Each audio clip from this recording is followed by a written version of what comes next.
Saudara-saudaraku yang dikasihi dalam Tuhan Yesus, pagi hari ini saya ingin mengajak kita merenungkan firman Tuhan dengan judul Firman Jadi Manusia.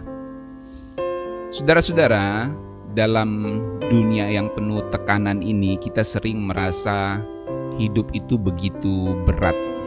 Bayangkan saja kita bangun pagi sudah harus memikirkan bagaimana kita akan makan, bagaimana tagihan listrik harus dibayar, bagaimana tagihan air harus dibayar, atau bagaimana biaya sekolah anak harus dipenuhi, dan berbagai persoalan-persoalan lain, saudaraku. Bagaimana dagangan saya supaya laku, bagaimana kesehatan saya ini supaya lebih baik lagi. Kita sudah ada pergumulan dan tekanan-tekanan dalam hidup ini begitu kita bangun pagi. Belum lagi kebutuhan rumah tangga yang terus bertambah, urusan kerja yang nggak selesai-selesai. Bahkan ada yang liburan masih dikejar target, masih harus mengerjakan sesuatu, saudaraku ya. Jadi ada juga masalah kesehatan yang mulai menurun seiring usia. Kesehatan kita yang terganggu karena mungkin pola hidup kita yang nggak benar dan lain-lain, saudaraku ya. Bahkan kekhawatiran akan masa depan, bagaimana masa depan saya, bagaimana biaya hidup saya, bagaimana saya nanti, saudaraku, bagaimana pendidikan saya, bagaimana sekolah saya, bagaimana anak-anak saya, bagaimana rumah tangga saya. Itu kekhawatiran-kekhawatiran yang timbul di dalam pikiran kita, bahkan mungkin saat kita bangun pagi. Rasanya seperti beban hidup ini tuh nggak ada habisnya, saudaraku. Dan mungkin saja kita bertanya, di mana Tuhan dalam hidupku saat seperti ini? Kok Tuhan biarkan segala sesuatu yang rasanya buruk bagi saya kok terjadi gitu ya? Kok Tuhan kayaknya nggak tolong saya? Di mana Tuhan pada saat-saat seperti ini? Di mana Tuhan yang katanya ku percayai itu tapi kok dia kayaknya nggak tolong saya? Apa dia peduli dengan semua kesulitan yang aku alami? Kok kayaknya Tuhan gak peduli? Mungkin saja kita sempat berpikir gitu, saudaraku ya. Tapi kabar baiknya firman Tuhan mengingatkan kita pagi hari ini bahwa Tuhan itu peduli. Dia care, dia peduli sama hidup kita. Dia Tuhan yang hadir di tengah-tengah kehidupan kita. Seperti lagu tadi, firman jadi manusia. Itu bukti bahwa Tuhan bukan hanya melihat dari jauh dari sorga, tapi dia langsung turun ke dunia ini menunjukkan kasih-Nya dan memberikan kita kekuatan melalui roh-Nya. Dan hari ini mari kita merenungkan 3 hal yang luar biasa dari firman menjadi manusia ini yang sangat relevan dalam kehidupan kita sehari-hari. Yang pertama, saudaraku, firman jadi manusia itu bicara Tuhan hadir di tengah-tengah kehidupan kita yang penuh dengan masalah. Yohanes 1 ayat 14 firman Tuhan katakan, firman itu telah menjadi manusia dan diam di antara kita, bertabernakel, diam di antara kita. Dan kita telah melihat kemuliaannya, yaitu kemuliaan yang diberikan kepadanya sebagai anak tunggal Bapa, penuh kasih karunia dan kebenaran. Saudaraku, kehadiran Tuhan kita Yesus Kristus yang sering disebut Putra Natal yang kudus itu adalah bukti bahwa Tuhan tidak tinggal diam atas pergumulan kita. Saya ulangi, kehadiran Tuhan Yesus di dunia menjadi manusia itu bukti bahwa Tuhan tidak tinggal diam atas pergumulan hidup kita, saudaraku. Ketika kita bergumul dengan dosa, Dia hadir menjadi penebus kita, menjadi manusia. Jadi itulah tujuannya firman jadi manusia. Dia hadir untuk menyelesaikan permasalahan terbesar dalam hidup kita, yaitu dosa. Jadi kalau kita misalnya bergumul dengan permasalahan-permasalahan, pergumulan yang realita dalam hidup sehari-hari, saudaraku ya, seperti misalnya bayar tagihan, biaya sekolah anak, kebutuhan rumah tangga, atau bahkan merasa hidup ini rasanya berat sekali dengan berbagai sakit penyakit yang kita tanggung, saya mau kasih tahu bahwa Tuhan Yesus hadir sebagai terang di tengah semua kegelapan hidup kita. Kau terang bagi saat gelapku. Apa saat-saat gelap dalam hidup kita, saudaraku? Mungkin saat-saat gelap dalam hidup kita rasanya kok uang saya kok nggak banyak-banyak gitu. Atau kayaknya tagihan ini banyak sekali, biaya saya banyak sekali tapi nggak sesuai dengan ketebalan dompet saya. Mungkin tuh bagi saudara saat-saat gelap. Kok usaha saya, dagangan saya nggak laku-laku gitu ya. Mungkin itu saat-saat gelap saudaraku. Atau mungkin saudara sedang sakit, menanggung sakit penyakit. Itu mungkin saat-saat gelap yang saudara sedang alami. Tapi firman Tuhan datang mengingatkan kita bahwa Tuhan Yesus itu terang bagi saat-saat gelap kita.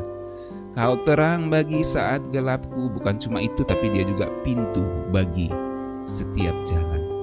Jadi Tuhan yang menciptakan langit dan bumi ini ketika dia memilih menjadi manusia, itu artinya dia memilih untuk tinggal bersama dengan kita, hidup di dunia yang penuh tantangan ini. Dan sekarang dia ada di sorga dan Roh Kudusnya hadir bersama dengan kita.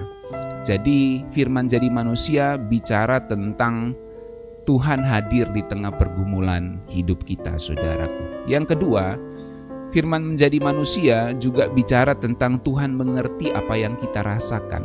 Dia bukan cuma hadir tapi nggak ngerti, sama seperti teman yang hadir tapi nggak ngerti-ngerti perasaan dan cara berpikir kita saudaraku. Tapi Tuhan jadi manusia, firman jadi manusia, itu menunjukkan bahwa dia mengerti apa yang kita rasakan. Ibrani 4 ayat 15 firman Tuhan katakan, sebab imam besar kita yang kita punya bukanlah imam besar yang tidak dapat turut merasakan kelemahan-kelemahan kita. Jadi imam besar kita Tuhan Yesus Kristus itu bukan imam yang tidak dapat turut merasakan kelemahan-kelemahan kita. Sebaliknya, dengan kita ia telah dicobai hanya tidak berbuat dosa. Artinya apa? Dia turut merasakan apa yang kita rasakan saudaraku. Tetapi dia berjuang untuk hidup benar di hadapan Bapa di sorga. Nah saudaraku, kadang kita merasa Tuhan itu nggak ngerti dan kayaknya Tuhan ini nggak peduli dengan beratnya beban hidup saya. Kita pikir kita ini tanggung sendiri karena memang kita nggak serahkan itu sama Tuhan saudaraku. Bagaimana sih rasanya mengatur pengeluaran yang lebih besar misalnya daripada pemasukan? Pengeluarannya lebih besar daripada pemasukan, besar pasak daripada tiang. Kayaknya Tuhan nggak pernah hadir di situ ya. Saya punya pemasukan segini, income segini, tapi pengeluaran saya sekian. Kayaknya Tuhan nggak pernah hadir. Mungkin karena kita tidak serahkan permasalahan itu sama Tuhan. Kita menghadapi konflik mungkin rumah tangga atau kekhawatiran tentang kesehatan diri sendiri maupun keluarga. Tapi firman Tuhan mengingatkan kita pagi hari ini kalau Tuhan Yesus sebagai firman yang jadi manusia itu mau berada bersama-sama dengan kita, bertabernakel di antara kita. Itu menunjukkan bahwa dia tahu persis apa artinya hidup di dalam pergumulan. Seringkali kita ngerasa Tuhan gak ngerti, padahal Tuhan sangat mengerti pergumulan hidup kita. Tuhan Yesus juga pernah merasakan lelah secara fisik.